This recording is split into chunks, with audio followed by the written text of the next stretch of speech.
오늘의 주요 뉴스입니다. 이재명 대통령이 3박 6일간의 일정으로 미국과 일본 순방에 나섰습니다. 첫날 일본에서 이시바 총리와 정상회담을 한 이 대통령은 한일 양국이 어느 때보다 협력 관계를 강화해야 한다고 말했습니다. 한덕수 전 총리에 대한 세 번째 조사를 마친 내란 특검이 이르면 내일 구속영장을 청구할 수 있다는 관측이 나옵니다. 특검팀은 한 전 총리가 계엄의 위법성을 인지하고도 국무회의 정족수 확보에 주력한 것으로 판단하고 있습니다. 주말 본회의에 상정된 이른바 노란봉투법에 대한 무제한 토론이 이어지고 있습니다. 야권은 법이 통과되면 기업들이 대한민국을 떠날 것이라며 반발하고 있습니다. 인천의 한 변사 사건 현장에서 사망자가 목에 찼던 20돈짜리 금목걸이를 훔친 피의자가 긴급 체포됐습니다. 범인은 현장에 있던 30대 검시조사관으로 밝혀졌습니다. 시청자 여러분 안녕하십니까? 이재명 정부의 국익 중심 실용 외교가 3박 6일간의 일정으로 첫 시험 무대에 올랐습니다. 오늘 오전 이 대통령은 이시바 시게루 총리와의 정상회담을 위해 일본으로 향했습니다. 이 과거사 문제 해결과 경제 협력이라는 두 마리 토끼를 모두 잡아야 하는 상황입니다. 내일 오후엔 곧장 방미길에 올라 현지 시각으로 25일 한미 정상회담을 진행합니다. 트럼프 대통령과의 첫 대면에서 미완의 관세 협상을 마무리 짓는 것은 물론 안보 현안에 대한 미국의 거센 요구를 막아내야 합니다. 26일엔 필라델피아로 이동해 하나오션 인수한 필리 조선소를 방문한 뒤 귀국길에 오릅니다. 이 기간 이 대통령의 특사단도 중국을 찾으며 주변 3강을 둘러싼 복잡한 외교 방정식이 우리 정부 앞에 놓이게 됐습니다. 그럼 조금 전에 끝난 이 한일 정상회담 소식은 잠시 뒤에 저희가 현지를 연결해서 들어보도록 하고요. 정상회담에 앞서 이 대통령은 방일 첫 일정으로 제1동포와의 간담회를 진행했습니다. 이 자리에서 이 대통령은 과거 있었던 간첩 조작 사건을 언급하며 공식 사과했습니다. 도쿄에서 서남빛 기자가 보도합니다. 오늘 오전 11시 일본 하네다 국제공항. 이재명 대통령과 김혜경 여사가 공군 1호기에서 내립니다. 이 대통령이 마중 나온 환영 인사들과 악수와 함께 대화를 나눕니다. 취임 후 80일 만에 일본 방문입니다. 일본에서 첫 일정은 200여 명의 제1동포들과 오찬을 겸한 간담회였습니다. 이 대통령은 지난 1975년 제1교포 21명을 간첩 혐의로 조작해 기소했던 사건을 언급하며 공식으로 사과했습니다. 대한민국의 대통령으로서 대한민국 국가폭력에 희생당한 피해자와 또 가족 여러분께 진심으로 위로의 말씀을 드리면서 공식적으로 다시 한번 사과드립니다.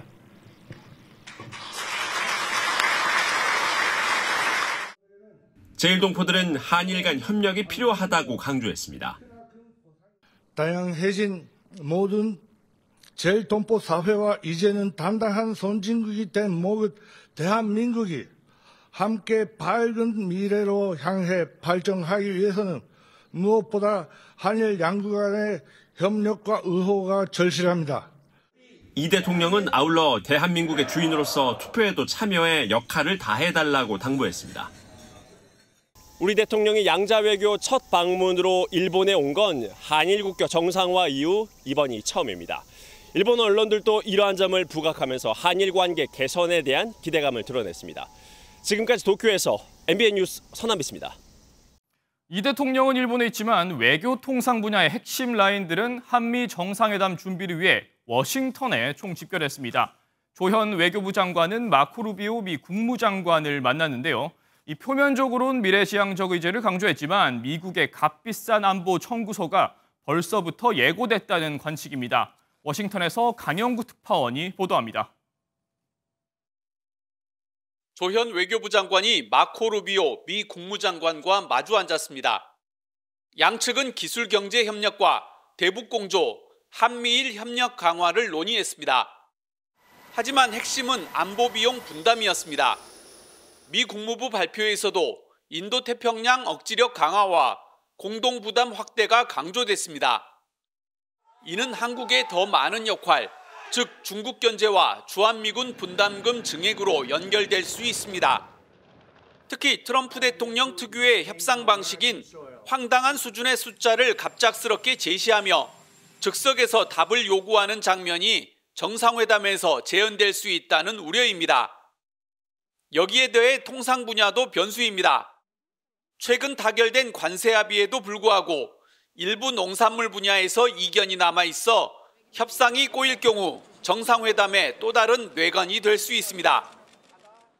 구체적인 내용은 지금 말씀드리기는 적절하지 않은 것 같고요. 일단은 정상회담이 성공적으로 잘 될 수 있도록 최선을 다하겠습니다. 한미동맹을 굳건히 하면서도 트럼프 대통령의 무역 압박을 견뎌내야 하는 우리 정부의 부담도 점점 커지고 있습니다. 워싱턴에서 MBN 뉴스 강영구입니다. 네, 그럼 이재명 대통령과 이시바 일본 총리가 만난 도쿄로 가보겠습니다. 조금 전에 정상회담을 마치고 두 정상 공동 언론 발표를 했는데요. 현재 나가 있는 취재 기자 연결해 보겠습니다. 네, 송주영 기자. 네, 한일 정상회담이 열린 일본 도쿄에 나와 있습니다. 네, 가장 관심을 모았던 이번 공동 언론 발표에 어떤 내용이 담겼습니까? 네, 이번 공동 언론 발표는 과거사 문제는 없고 미래에 대한 협력 청사진이 주를 이뤘습니다. 먼저 셔틀 외교 재개가 공식 선언됐습니다. 이시바 총리는 환영의 뜻을 밝혔고 이재명 대통령은 한일 외교의 새로운 모델로 정착하길 바란다는 기대감을 드러냈습니다. 또 두 정상은 한반도 평화, 수소 AI 협력, 저출산 문제 등을 공동 대응하고 당국 간 협의체에도 출범하기로 했습니다. 양국 간 워킹 홀리데이 제도도 확충하기로 했는데요. 오는 10월 한국 경주에서 열리는 에이펙 정상회의와 일본이 의장국인 한일중 정상회의도 긴밀히 협력하기로 했습니다. 다만 관심을 모았던 제2의 김대중 오부치 선언은 담기지 않았습니다. 아무래도 이번 회담은 셔틀 외교 차원에서 마련된 약식 회담이고 준비 기간이 짧아서 이 정도로 무게감 있는 선언이 담기기는 쉽지 않았던 것으로 보입니다. 네, 지금은 두 정상 만찬을 진행 중이죠? 네, 지금 제 뒤로 보이는 총리관저 2층 대식당에서 만찬이 진행 중입니다. 이 대통령과 이시바 총리 부부 그리고 10명 정도 소규모 참모진만 배석하고 있는데요. 이 대통령은 정장을, 김혜경 여사는 우리 전통 한복을 차려입은 걸로 전해집니다. 만찬이 마무리되면 양국 정상은 2층 대식당에서 화실로 옮겨서 곧바로 친교 행사를 이어갈 예정인데요. 함께 기념사진을 찍고 선물도 교환할 걸로 알려졌습니다. 친교 행사는 약 30분 정도 진행되는데 이 일정을 끝으로 이 대통령의 일본 첫날 일정은 마무리됩니다. 네, 이 대통령의 이번 일본 방문 일정 총 1박 2일인데 이 둘째 날인 내일은 어떤 일정이 예정돼 있습니까?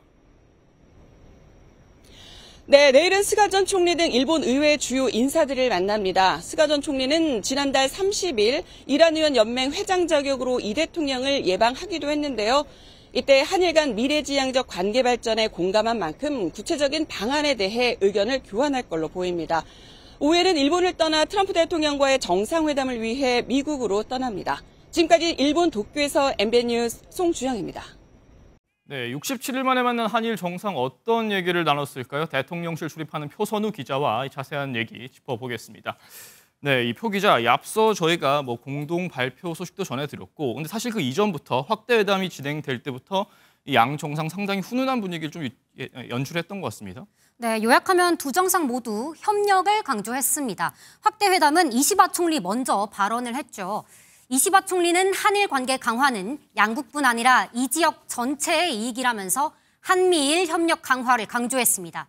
특히 한국 대통령이 취임 후에 첫 양자회담으로 일본을 방문한 건 국교 정상화 이후 처음이라면서 마음이 든든하다고 표현했는데요. 이를 바탕으로 셔틀 외교 등 관계를 더 발전시키길 기원한다고 밝혔습니다. 이 대통령도요, 먼저 한국과 일본은 앞마당을 같이 쓰는 이웃이라고 표현했는데요. 한일이 너무 가깝다 보니 불필요한 갈등도 가끔씩은 발생한다면서도 최근 통상 안보 등 국가 질서가 요동을 치고 있어서 가치와 체제, 이념에서 비슷한 한일이 어느 때보다 협력을 강화해야 한다고 강조했습니다. 네. 트럼프발 관세 압박과 미국의 중국 견제 동참 요구 등 한일이 비슷한 상황에 처해 있다는 걸 표현한 걸로 보입니다. 또 대한민국 대통령이 취임 후 일본을 첫 방문하는 것이 처음이라면서 한국이 그만큼 한일 관계를 중요하게 생각하고 있다는 걸 양해해 주길 바란다고 강조했는데요. 네. 또 이시바 총리가 지방 발전에 각별한 관심이 있는 걸로 안다면서 다음 셔틀 외교 일환으로는 한국에 온다면 서울이 아니라 지방에서 만나 뵙고 싶다며 초청하기도 했습니다. 네, 또 지방에서 열릴 또 다음 한일 정상회담 또 기대가 되는데요. 그런데 이 공동 언론 발표도 그렇고 사실 좀 우리가 기대를 모았던 과거사 언급이라든지 이 부분에 대한 사과나 이런 좀 민감한 내용에 대한 언급이나 깜짝 발언은 없었던 것 같습니다. 네, 그렇습니다. 양국 모두 미래지향적인 한일 관계를 강조를 하면서 좀 어느 정도 예상 가능한 범위에서 회담이 이루어졌다 이렇게 평가할 수 있겠습니다. 네. 일본과는 크게 이견이 있는 협상 의제가 없었던 만큼 예상대로 셔틀 외교 필요성과 관계 협력의 중요성이 이번 회담에서 줄을 이뤘습니다. 사실 G7 회담에서도 비슷한 이야기를 했고요. 또 이 대통령이 현지 일본 언론 인터뷰로 과거를 직시하되 미래 협력을 강조한 상황이었기 때문에 어느 정도 예상 가능했다 이렇게 볼 수 있겠습니다. 말씀하신 대로 과거사 문제에 대한 직접적인 언급도 없었습니다. 네. 이시바 총리가 지난 8월 15일에 일본 총리로는 13년 만에 이 과거사에 대해 반성이라는 표현을 쓰면서 오늘 언론 발표에서도 이 문제가 다뤄질지 좀 관심이었거든요. 그런데 회담에서는 과거사보다는 저출산과 고령화 등 현재 한일 양국이 공통적으로 처한 문제들이 초점으로 맞춰졌습니다. 이외에도 후쿠시마 수산물 수입 규제 같은 현안도 이번에는 직접적으로는 언급되지 않았습니다. 네, 어찌됐건 이 한일 정상회담은 끝이 났고 사실 우리가 앞서 얘기했던 3박 6일간의 시험 무대, 본게임이라고 할 수 있는 한미 정상회담이 남았습니다. 그런데 앞서 저희가 강영구 특파원의 보도로도 봤지만 상황이 녹록치만은 않은 것 같습니다. 네, 맞습니다. 일단 이 대통령 내일 일본을 떠나서 미국으로 이동을 하죠. 앞서 보신 대로 미국에서는 조현 외교부 장관과 김정관 산업부 장관 등 실무 협의가 이루어지고 있습니다. 동맹의 현대화 문제부터 미국의 방위비 압박 그리고 농산물 추가 개방까지 민감한 현안이 계속 이어지는 중인데요. 우리 정부는 조선 원전 등 우리의 제조업 역량을 지렛대로 삼아서 대응한다는 방침입니다. 네, 쉽지 않은 상황이란 걸 방증하듯이 대통령실의 살림을 책임지는 강훈식 비서실장도 이례적으로 방미길에 오르죠. 네, 맞습니다. 통상 국가 원수인 대통령이 자리를 비우면 이 비서실장이 남아서 국내의 긴급한 현안들을 대응하는데요. 네. 역대 어느 정부를 봐도 대통령 순방을 따라간 비서실장은 임종석 전 비서실장의 UAE 동행 외에는 찾기가 좀 힘들거든요. 그런데 강 실장이 미 측과 협의를 위해서 이번 방미에 동행하면서 이번 한미 정상회담에는 대통령실의 3실장 모두가 참여합니다. 자, 그럼 앞서 저희가 봤던 외교안보 라인도 다 나갔고 대통령실의 3실장도 모두 총출동한 상황인데 좀 어느 부분에 주안점을 두고 있다고 봐야겠습니까? 일단 그만큼 상황이 녹록지가 않다는 겁니다. 네. 대통령실 고위 관계자한테 물어봤더니 강 실장의 방미 동행이 그만큼 비상이다 이렇게 표현을 좀 하더라고요. 네. 미 측이 무리한 요구도 많이 하고 있다고요.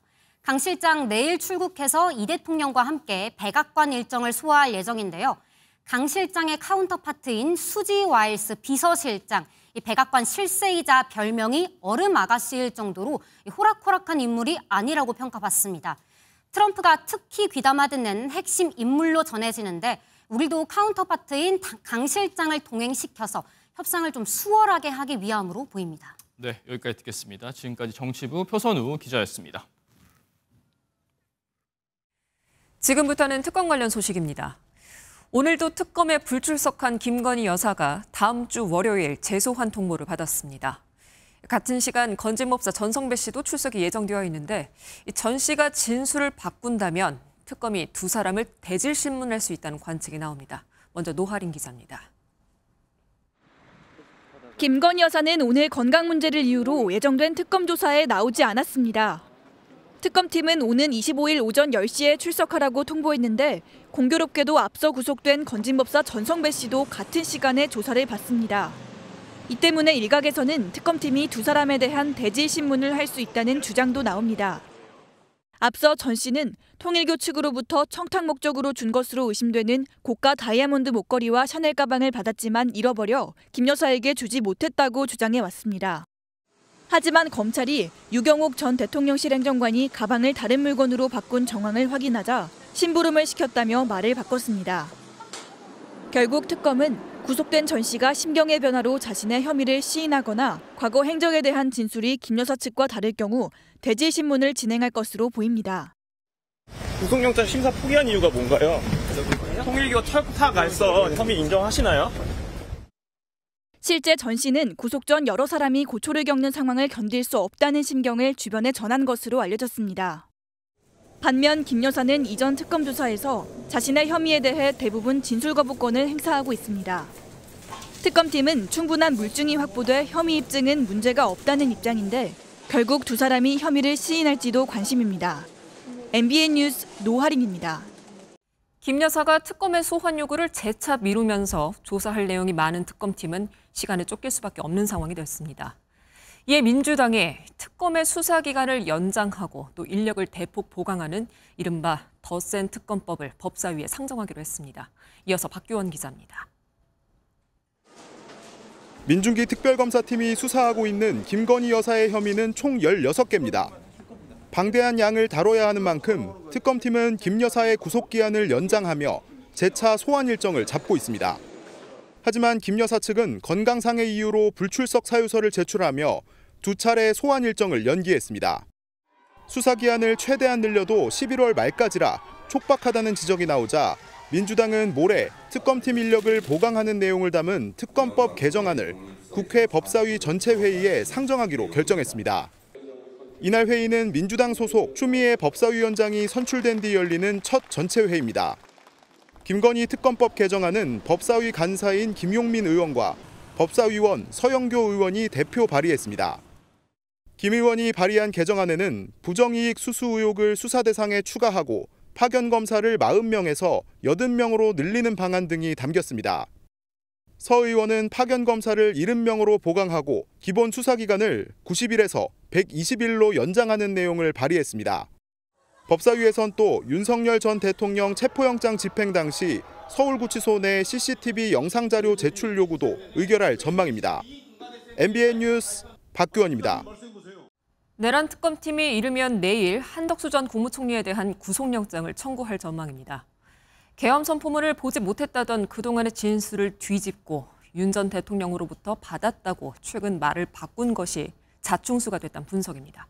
조성우 기자입니다. 어제 내란 특검에서 13시간 넘게 3차 소환 조사를 받은 한덕수 전 국무총리는 여느 때보다 굳은 표정이었습니다. 헌법재판소 등에서 계엄 선포문에 대해 기억이 안 난다고 증언해왔지만 지난 19일 2차 조사에선 윤석열 전 대통령에게 계엄 선포문을 받았다며 말을 바꿨던 겁니다. 진술 뒤집으신 이유는 뭔가요? 계엄 적법성 때문에 모았다고 얘기하시는 주장에는 어떻게 생각하시나요? 특검은 3차 조사에서 계엄 선포를 적극적으로 말렸다고 주장한 한 전 총리를 상대로 계엄에 깊게 가담한 것은 아닌지 캐물었습니다. 계엄 당일인 지난해 12월 3일 일부 국무위원만 참석한 채 5분 만에 국무회의를 마쳐 반대 의견을 차단하고 계엄을 적법화했다는 것이 특검의 판단입니다. 실제 특검이 확보한 당시 대통령실 CCTV에서도 해당 국무회의 정황이 포착된 것으로 전해졌습니다. 또한 한 전 총리가 국무위원들에게 적극적으로 대통령을 말려달라는 취지의 요청도 하지 않았던 것으로 특검은 보고 있습니다. 이에 대해 한 전 총리는 계엄 가담과 방조에 대한 혐의는 일관되게 부인한 것으로 알려졌습니다. 특검은 이르면 내일 내란 우두머리 방조 혐의로 신병 확보에 나설 것이라는 관측이 나옵니다. 실제 특검이 구속영장을 청구하면 헌정사상 구속영장 심사를 받는 첫 전직 국무총리가 될 전망입니다. MBN 뉴스 조성우입니다. 주말임에도 본회의가 열린 국회에서는 지금 이 시각 노란 봉투법을 두고 무제한 토론, 필리버스터가 진행되고 있습니다.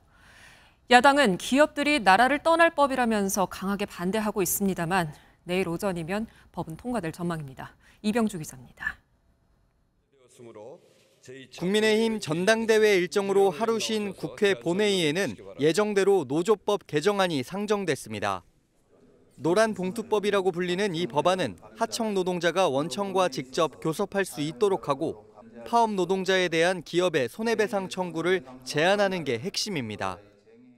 여당은 충분한 수기를 거쳤다고 강조했습니다.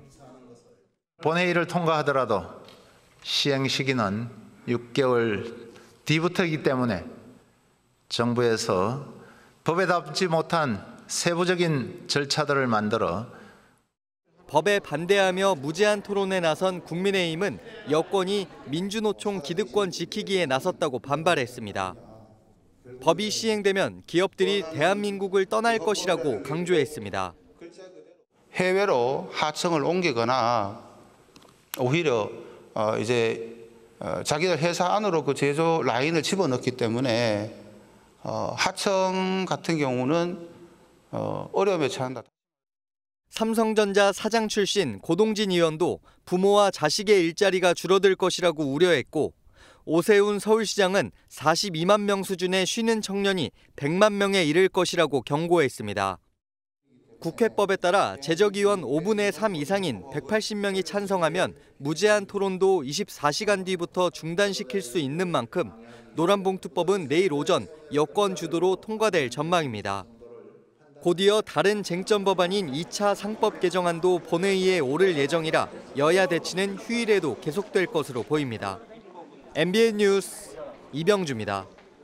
국민의힘 당대표 결선 투표를 앞두고 반탄파 김문수, 장동혁 후보가 마지막 TV토론회에서 맞붙었습니다. 반탄 표심을 두고서도 경쟁하면서도 분열된 당을 어떻게 통합할지를 두고선 생각이 달랐습니다. 이지율 기자입니다. 국민의힘 당대표 선거 결선 투표에 오른 김문수, 장동혁 후보는 단 한 번의 결선 토론에서 맞붙었습니다. 두 후보 모두 이른바 반탄 후보지만 당내 통합 방향을 두고는 이견을 보였습니다. 특히 찬탄 진영을 안고 가느냐를 두고 공방을 벌였습니다. 500만 당원 명부 내주자라고 하는 조경태 의원하고도 계속 안고 가셔야 된다고 한다면 그게 진정한 통합이냐는 걸 묻고 있습니다. 조경태 후보를 저는 이제 설득도 하고 또 대화도 하고 이렇게 해야지 그걸 암세포 자르듯이 잘라내야 된다. 이런 것은 과도한 발언이고. 한동훈 전 대표를 향한 미묘한 입장 변화도 감지됐습니다. 한동훈 전 대표와 전환기 씨 중에 반드시 한 명을 공천해야 한다면 누구에게 공천을 주는 게 좋겠습니까? 한동훈 대표죠. 필승으로 이끌 수 있는 곳에 적절하게 공천하는 것이 맞다고 생각합니다. 전 한국사 강사 전환기 씨에 대한 당의 징계를 두고 김 후보는 적당한 수위라고 밝힌 반면 장 후보는 과한 징계라고 감쌌습니다. 전환기 씨에게만 내려진 그 처분 자체가 형평에 맞지 않고 전혀 가볍지 않다고 생각합니다.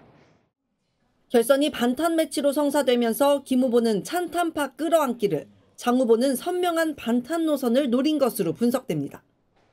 국민의힘은 내일부터 이틀 동안 당원 투표와 국민 여론조사를 진행해 오는 26일 당대표를 최종 선출합니다. MBN 뉴스 이지율입니다. 그렇다면 이제 찬탄파와 친한계 표심이 어디로 향할지가 관심이죠. 김문수 후보는 발빠르게 안철수 후보를 만나면서 혁신을 바라는 당원들 끌어안기에 나섰습니다. 김도영 기자입니다. 마지막 TV 토론을 앞두고 김문수 국민의힘 당대표 후보와 안철수 의원이 점심을 함께했습니다. 이 자리는 김문수 후보의 요청으로 이루어졌는데 김 후보는 재차 통합을 강조했습니다. 한쪽은 이제 외과 수술로 메스를 도려내다가 나는 이제 좀 약물 치료 같은 걸로 안 되느냐. 사실상 안 의원과 그 지지층을 향한 러브콜로 해석됩니다. 안 의원은 비공개 자리에서 김 후보에게 당의 혁신을 요구했다고 밝히면서도 김 후보를 향한 지지는 아니라고 선을 그었습니다. 다른 후보를 지지하고자 하는 그런 행동은 아닙니다. 단지 저는 우리 당이 혁신을 해야 된다. 계엄 옹호와도 절연해야 된다. 그 말씀을 드리러 왔습니다. 친한계의 결집도 변수입니다. 청년 최고 투표 결과를 보더라도 어느 정도 나타났고요. 이른바 한동훈계, 그다음에 개혁을 이제 주장하는 이런 목소리들이 결선에 중요한 역할을 차지할 거로 보여집니다. 한 친한계 인사는 아무래도 통합을 강조하는 후보로 조금 더 표심이 쏠리지 않겠냐고 밝혔습니다. 다만 반론도 만만치 않습니다. 한 국민의힘 관계자는 실망한 찬탄파들이 대거 투표를 포기하고 전 한국사 강사 전환길 씨를 비롯한 강성 당원들이 더 결집할 가능성도 배제할 수 없다고 밝혔습니다. MBN 뉴스 김도형입니다. 인천의 한 변사 사건 현장에서 사망자가 목에 차고 있던 목걸이가 사라졌습니다. 1,000만 원이 넘는 20돈짜리 금목걸이인데 놀랍게도 범인은 현장에 있던 30대 검시 조사관이었습니다. 찰나의 욕심에 눈이 멀었다 구속될 위기에 놓였습니다. 윤기란 기자가 보도합니다. 지난 20일 인천 남동구의 한 빌라에서 50대 남성이 숨진 채 발견됐습니다. 출동한 소방구조대원들은 남성이 이미 숨진 걸 확인한 뒤 철수했고 현장을 넘겨받은 경찰이 변사 사건을 조사했습니다. 현장엔 인천 남동경찰서 형사 2명과 인천경찰청 소속 과학수사대원 2명, 일반직 공무원인 검시조사관 1명이 있었습니다. 그런데 조사 과정에서 사망한 남성이 차고 있던 목걸이가 감쪽같이 사라졌습니다. 시가 1,100만 원이 넘는 20돈짜리 금목걸이였습니다. 먼저 이곳 현장에 도착한 경찰서 형사가 찍은 사망자 사진엔 목걸이가 확인됐지만 뒤이어온 과학수사대원이 찍은 사진에선 목걸이가 보이지 않았습니다. 형사들과 과학수사대원들은 30분 정도의 차이를 두고 현장에 도착한 것으로 알려졌습니다. 경찰은 현장에 있던 5명을 차례로 조사했는데 목걸이를 훔친 범인은 30대 검시조사관이었습니다. 부인하길래 귀가를 시켰는데 심경의 변화를 일으키고 해서 다시 저희한테 연락이 왔어요. 내가 했고 자수하는 식으로 출석을 하겠다. 검시조사관을 긴급 체포한 경찰은 조사관의 집 싱크대에서 목걸이를 찾아내 압수했습니다. 경찰은 검시조사관을 상대로 자세한 범행 경위를 조사하고 절도 혐의로 구속영장을 신청하기로 했습니다. MBN 뉴스 윤기란입니다. 오늘 아침 제주 마라도 해상에서 조업 중이던 60대 선원이 그물에 몸통이 끼어 숨졌습니다. 충북 청주에선 법무부 보호관찰을 받던 40대 성범죄자가 전자발찌를 끊고 도주했다 17시간 만에 부산에서 검거됐습니다. 주말 사건 사고 소식 안진우 기자입니다. 해경 헬기 안에서 온 힘을 다해 심폐소생술이 이루어집니다. 헬기가 병원에 도착할 때까지 사투를 벌입니다. 오늘 오전 6시쯤 제주도 서귀포시 마라도 해상에서 조업 중이던 어선에서 60대 선원 1명이 그물 작업 중 몸통이 끼었습니다. 이 남성은 해경에 구조돼 인근 병원으로 옮겨졌지만 숨졌습니다. 해경은 선장 등을 상대로 정확한 사고 경위를 조사하고 있습니다. 법무부 충주보호관찰소가 공개 수배한 46살 남성입니다. 성범죄 전과자인 이 남성은 어제 오후 충북 청주시에서 전자발찌를 끊고 도주했습니다. 이 남성은 도주 17시간 만인 오늘 오전 부산 금정구 구세역 인근에서 경찰에 검거됐습니다. 진주에서 김해로 왔고 김해에서 부산으로 왔고 최종적으로 이제 하차한 지점이 부산으로 특별한 저항은 없는 걸로. 어젯밤 11시 47분쯤 강원 강릉시의 한 모텔에서 불이 났습니다. 불은 1시간 반 만에 꺼졌지만 50대 남성 투숙객 1명이 숨지고 6명이 화상과 추락 등으로 다쳤습니다. 소방당국은 정확한 화재 원인을 조사하고 있습니다. MBN 뉴스 안진우입니다.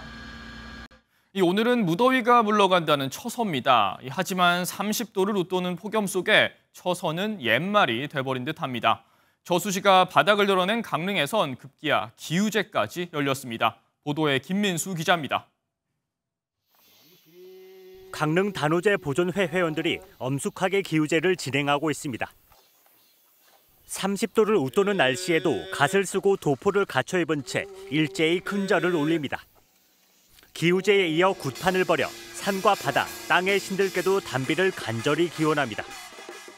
비가 좀 와서 우리 시민들이 물을 많이 마음껏 쓸 수 있는 그런 마음으로 비가 좀 내려왔으면 좋겠다라는 마음으로 기원절이 지원입니다.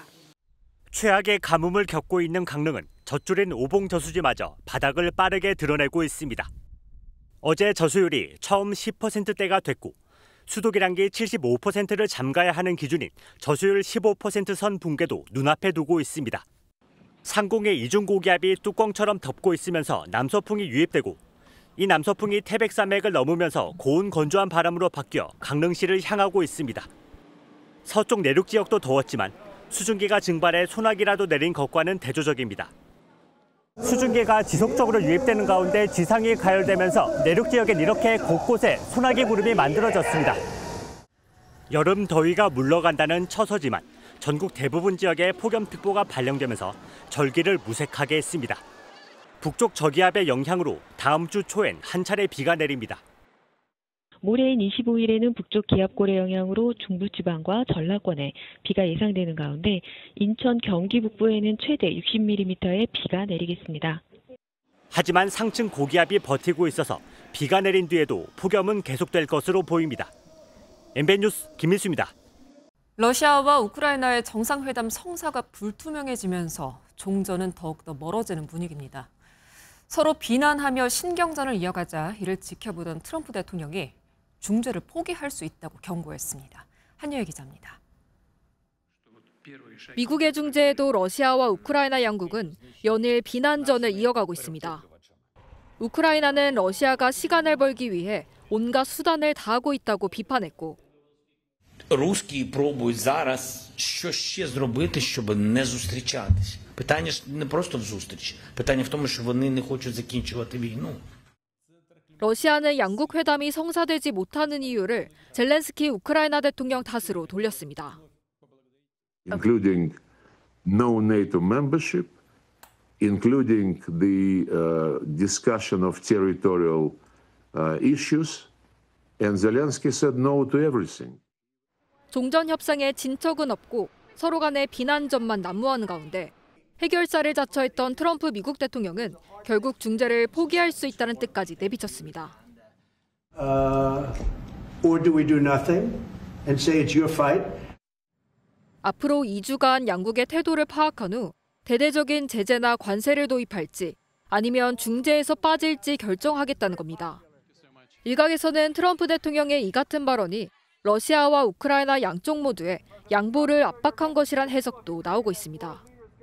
트럼프 대통령마저 중재의 어려움을 사실상 인정하면서 러시아와 우크라이나 양자 회담 성사 가능성도 점점 불투명해지고 있습니다. MBN 뉴스 한여입니다. 지금 러시아에선 아이들을 대상으로 한 군사 캠프를 열고 있다고 합니다. 8살의 어린이가 이렇게 포복 훈련을 하고요. 또 실제로 수류탄을 던진다고 하는데 이 훈련에 참가한 아이들의 소감을 들어보면 이걸 단순 경험으로 볼 군사 캠프가 아닌 듯 보입니다. 홍지호 기자가 전해드리겠습니다. 군복을 입고 장난감 총을 든 러시아 어린이들이 어른들의 환호성을 들으며 뛰어갑니다. 쪼그려 앉아 걷고 물가에서 포복까지 하는데 곁엔 총을 든 교관이 지키고 있습니다. 러시아 로스토프 지역에 있는 한 훈련장에서 어린이와 청소년 83명을 대상으로 진행된 군사훈련 캠프입니다. 우크라이나전 참전용사 출신 교관들이 직접 지휘를 맡았습니다. 최연소 참가자인 8살 어린이도 수류탄을 던질 정도로 실제 군사훈련을 방불케 합니다. То, как мы метали гранаты и стреляли с холостыми патронами. 자녀와 함께 캠프에 온 현역 군인도 있습니다. Дочь здесь средняя. Я уже не первый раз участвую в переходах. Мне нравится это дело. 러시아 정부는 이번 훈련이 애국심을 높이고 결속력도 다지는 계기가 될 것으로 보고 있습니다. Да и в принципе патриотическая подготовка детей очень важна. Поэтому они не хотят, как сказать, шарахаться по подворотням. Им интереснее здесь. 그러나 아동권리 보호단체를 중심으로 이런 군사훈련은 전쟁을 정당화하고 폭력을 미화하는 사실상의 세뇌라는 비판이 나오고 있습니다. MBN 뉴스 홍지호입니다. 미국 나이아가라 폭포 관광객들을 태운 버스가 전복되는 사고가 났습니다. 여러 국적의 탑승객 52명 중에 지금까지 전해진 사망자는 총 5명인데 이 버스에 우리나라 관광객들이 타고 있었는지는 아직 확인되지 않았습니다. 정혜린 기자입니다. 고속도로 갓길에 커다란 관광버스 한 대가 옆으로 쓰러져 있습니다. 크레인과 구조대원 여러 명이 동원돼 버스를 일으켜 세웁니다. 경찰은 헬리콥터까지 동원하며 구조 작업을 벌였습니다. 현지 시각으로 22일 미국 뉴욕주 버펄로 인근 고속도로에서 나이아가라 폭포를 관광하고 돌아가던 버스가 전복돼 5명이 사망하고 수십 명이 다쳤습니다. 사고 당시 충격으로 버스 창문이 깨지고 승객 여러 명이 밖으로 튕겨져 나가며 사상자 규모가 커졌습니다. It did roll. Most people, I'm assuming on the bus, did not have a seatbelt on. That is the reason why we have so many ejected people on this bus. 이 버스에는 운전기사와 관광객 등 54명이 탑승했는데 중국과 인도, 필리핀계 여행객들이 대다수였고 영유아부터 고령자까지 연령도 다양했습니다. 경찰은 버스 운전기사가 급격히 핸들을 꺾어 도로를 이탈하며 사고가 발생한 것으로 보고 있는데 기사가 핸들을 꺾은 정확한 원인은 아직 밝혀지지 않았습니다. It's believed the operator became distracted, lost control, overcorrected, and ended up on the right shoulder there. The investigation is still underway. 이 사고로 고속도로 양방향 차량 운행이 통제돼 주변엔 한때 극심한 교통체증이 발생하기도 했습니다. MBN 뉴스 정예린입니다. 오늘 오전 북한이 휴전선 부근에서 작업 중인 북한군에 우리 군이 경고 사격을 했다면서 이 도발 행위를 중단하라는 담화를 발표했습니다. 우리 군은 매뉴얼대로 경고 사격을 했다는 입장인데 북한의 숨겨진 의도를 살펴봤습니다. 윤지원 기자입니다. 북한 조선중앙통신에 보도된 북한군 총참모부 담화입니다. 부총참모장 명의의 담화에서 북한은 휴전선을 국경으로 표현하며 남부 국경 일대에서 군사적 충돌을 야기시키는 위험한 도발 행위를 당장 중지해야 한다고 주장했습니다. 지난 19일 휴전선 일대에서 공사 중인 북한군에 대해 한국군이 12.7mm 대구경 기관총으로 10여 발의 경고 사격을 했다는 겁니다. 우리 군은 북한군이 중부전선 군사 분계선을 침범해 경고 사격 등의 조치를 했고 결국 북한군은 북상했다고 밝혔습니다. 북한은 지난해 4월부터 군사 분계선 일대에 대한 요새화를 진행하면서 10차례 넘게 군사 분계선을 침범했습니다. 우리 군은 그때마다 매뉴얼에 따라 경고 방송과 경고 사격으로 대응했습니다. 통상적 대응이었던 건데 지금 시점에 북한이 총참모부 담화를 통해 이를 직접적으로 언급한 건 한미 정상회담을 앞두고 긴장 국면을 조성하려는 의도로 해석됩니다. 한미 정상회담 앞두고 이 정전협정 체제가 얼마나 불안정한지 또 한미가 얼마나 군사적으로 자신들의 긴장을 조성하는 행동을 하고 있는지 이런 내용들을 극적으로 환기를 시키면서 북한은 또 총참모부 대변인 담화를 별도로 발표하며 한미연합 을지자유해방패 연습이 극히 도발적이라며 자위권 행사로 대응할 것이라고 위협했습니다. MBN 뉴스 윤지원입니다. 프로야구가 2년 연속으로 1,000만 관중을 돌파했습니다. 작년보다 무려 3주를 앞당긴 기록인데요. 불가마 같았던 올여름, 우리의 야구 사랑은 더 뜨거웠습니다. 이젠 문화 콘텐츠가 된 프로야구를 심가현 기자가 전해드립니다. 어두운 영화관에 모인 야구 팬들이 단체로 경기 관람에 여념이 없습니다. 17년 전 베이징 올림픽에서 한국 야구가 처음으로 금메달을 딴 날을 기념해 제정된 야구의 날을 맞아 열린 행사입니다. 뜻깊은 날 프로야구는 지난해에 이어 2년 연속 1,000만 관중을 돌파했습니다. 지난해보다 3주가량 앞서 달성된 대기록입니다. 역대급 흥행 비결로 팬들은 예측할 수 없는 치열한 순위 싸움을 꼽습니다. 제가 맨날 하기도 하고 1등이 꼴등할 때 질 수도 있고 꼴등이 1등을 이길 수도 있는 약간 유일한 스포츠니까. 여기에 현장에서만 즐길 수 있는 우리나라만의 응원 문화도 흥행을 이끄는 데 한몫을 했습니다. 야구 열기에 힘입어 주변 상권 매출액은 31% 이상 늘었고 20, 30대가 흥행을 주도한 가운데 여성 관중 비율이 남성을 추월한 점도 특히 이목을 끄는 점입니다. 뜨거운 열기로 관중몰이를 하고 있는 프로야구는 이 기세대로라면 1,000만 명을 넘어서 사상 첫 1,200만 관중을 기록할 것으로 기대를 모읍니다. MBN 뉴스 심가현입니다. 오늘은 더위가 그친다는 의미를 가지는 가을의 두 번째 절기 처서였습니다. 절기가 무색하게 무더위는 여전했습니다. 한반도 주변으로 고기압이 견고해지면서 기온이 상승한 건데요. 내일도 폭염특보가 계속되는 가운데 서울이 33도, 포항이 35도, 경북 구미는 37도까지 올라서 무덥겠습니다. 소나기 구름도 계속 발달하겠습니다. 오늘 밤까지는 중북부를 중심으로 내일은 내륙을 중심으로 요란한 소나기가 오는 곳이 있겠습니다. 내일 전국에 가끔 구름 많은 가운데 내륙을 중심으로는 안개가 짙게 끼겠습니다. 오늘 밤 사이에도 서울을 비롯한 도심과 해안가에서는 열대야가 나타나겠습니다. 한낮 기온은 서울이 33도, 대전은 35도까지 오르겠고요. 남부지방 낮 기온도 전주가 34도, 광주 33도까지 올라서 오늘만큼이나 덥겠습니다. 다음 주에는 저기압이 남하하면서 곳곳에 비 소식이 잦겠습니다. 월요일에 중부와 호남을 시작으로 화요일에는 전국에 비가 내리겠습니다. 비가 내리면서 폭염도 조금 완화될 전망입니다. 내셨습니다. 산림청이 선정한 100대 명품숲, 오늘은 경북 봉화 청옥산의 생태 경영숲을 전해드립니다. 네, 시원한 저녁 시간 보내시고요. 뉴스센터는 여기서 모두 마치겠습니다. 함께해 주신 여러분 고맙습니다.